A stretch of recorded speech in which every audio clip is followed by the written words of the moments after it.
Well, good morning. I'm back here at my friend Simon and Cheryl Blackburn's lodge at Three Tree Hill at Speenkop, and about to watch the sunrise over the African skies. And I thought I would read to folk the article by Mavuso Msimang, in which he explains the circumstances surrounding his decision to rejoin the party. It came out yesterday in the Sunday Times, and given the fact that I was absolutely astonished at how many people watched my previous video upload in which I interviewed Mavuso at the point at which he had resigned from the ANC, and that interview left things hanging a bit because I had said that he was going back to the Tuli house for a meeting, and this I thought would be a good way of helping those 5,000 people that actually watched that video to maybe help them understand, because I know there's been a lot of shock that Mavuso should have done that. And judge for yourself. I'm a friend of his. I don't have any particular skin in this game, one way or the other, as a party political animal. I'm just simply somebody who's concerned that the elections are a success and that everybody has a chance to vote and influence the course of events in this country. So, whilst we watch the sunrise, let me read to you. In the aftermath of the unfortunate handling of my letter of resignation from the ANC by the Office of the Secretary-General, senior officials of the ANC Veterans League facilitated a meeting between SG Fikile Mbolula and myself with a view to ironing out our differences and, more importantly, exploring the possibility of my going back to the ANC. While I have rescinded my resignation, I have not retracted the 4-page letter that explains my deep concerns about the state of the ANC and its manifest failure to deal with corruption within our own ranks. It stands as a call to conscience for individuals who have allowed money and power to control their decisions, and a call for all South Africans to accept that the country is in a profound and systemic crisis. It is a crisis that will continue after the elections, regardless of how voters cast their ballots. Addressing this crisis will require the commitment and ingenuity of people from all political persuasions. My resignation from the ANC was never simply a matter of having changed my mind about the party's policies because another contender for power had persuaded me that they had better policies. It doesn't require sophisticated political analysis to predict what will happen to the ANC's electoral chances if they fail to exclude people tainted with corruption. It is my hope that my resignation did have the effect of shocking the ANC leadership into doing what ought to have been glaringly obvious.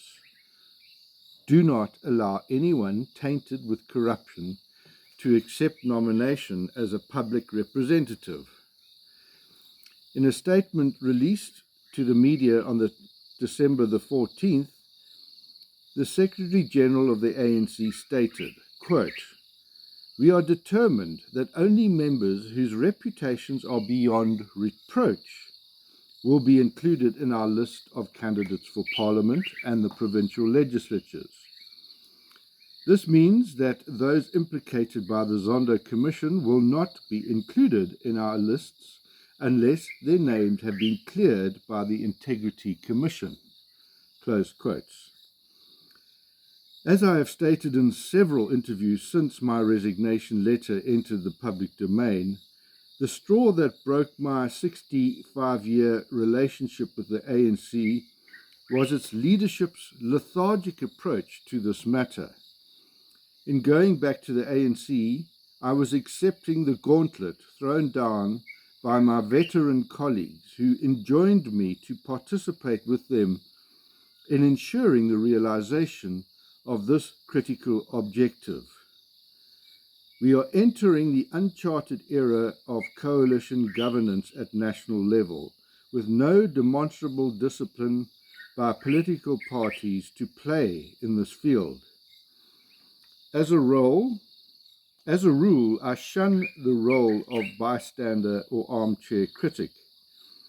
I rejoined the Veterans League as an ordinary member holding no office. Ultimately, I went back to the ANC at the urging of my fellow veterans who have been waging a relentless war Ultimately, I went back to the ANC at the urging of my fellow veterans who have been waging a relentless war against corruption from inside the party. They felt that my departure would weaken their efforts. While the world outside might applaud me for having left a party that had become synonymous with graft, my voice would be greatly diminished where it matters the most.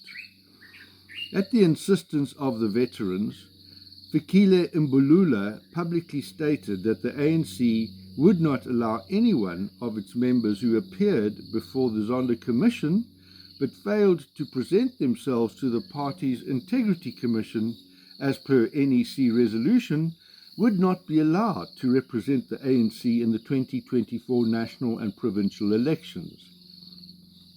The leadership of the veterans felt that it was important that I should be with them when they press for the implementation of this public commitment by Mbalula.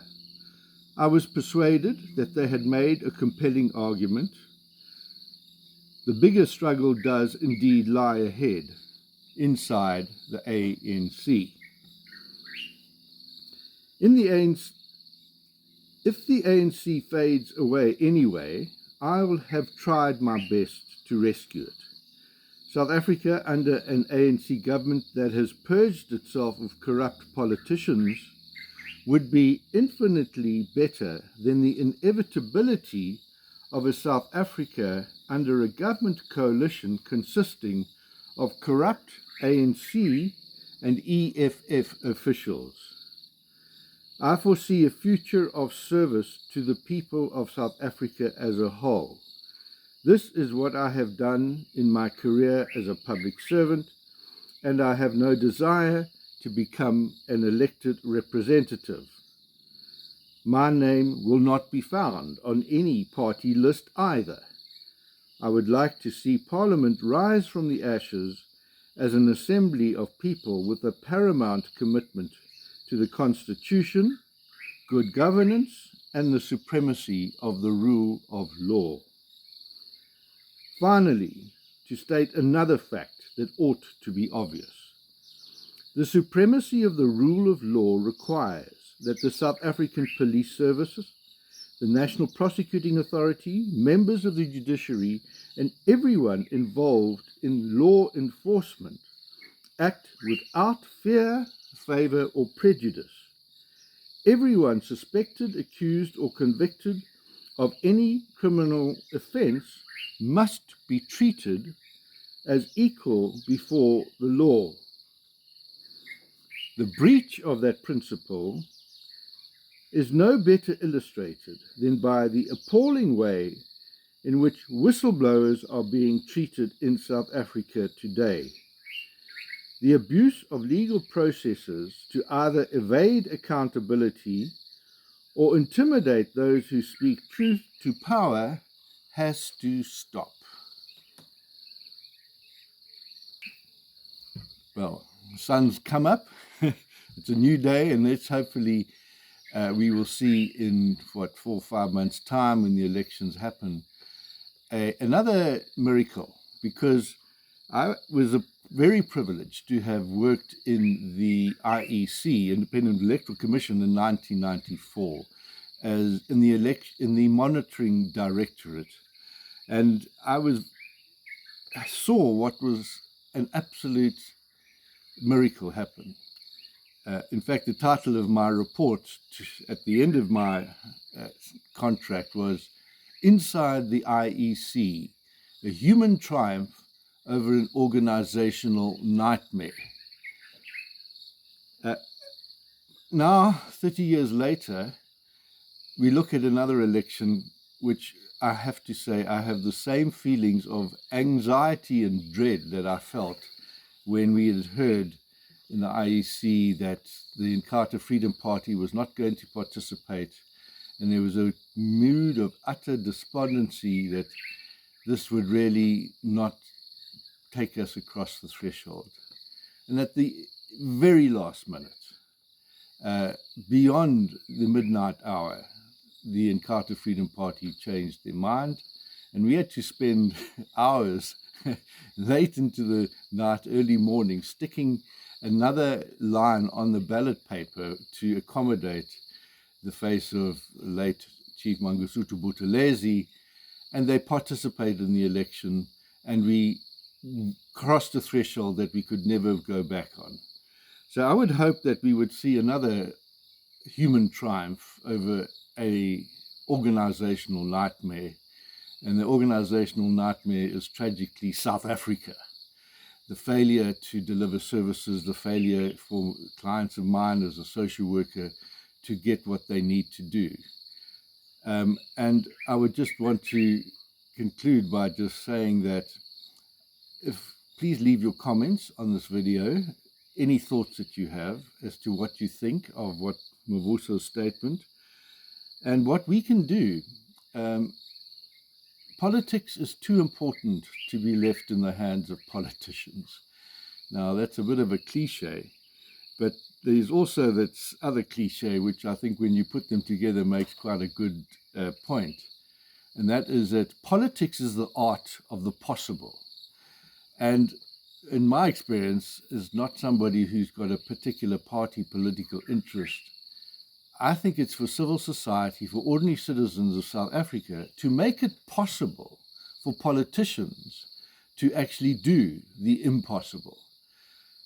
So please leave your comments and thoughts, and thank you again for the extraordinary support for this whole initiative. And I have to say, I'm waking up this morning feeling far more hopeful than I did a month or so ago, that we are going to thread this very, very difficult needle next year. And I look forward to seeing what transpires. Thank you so much.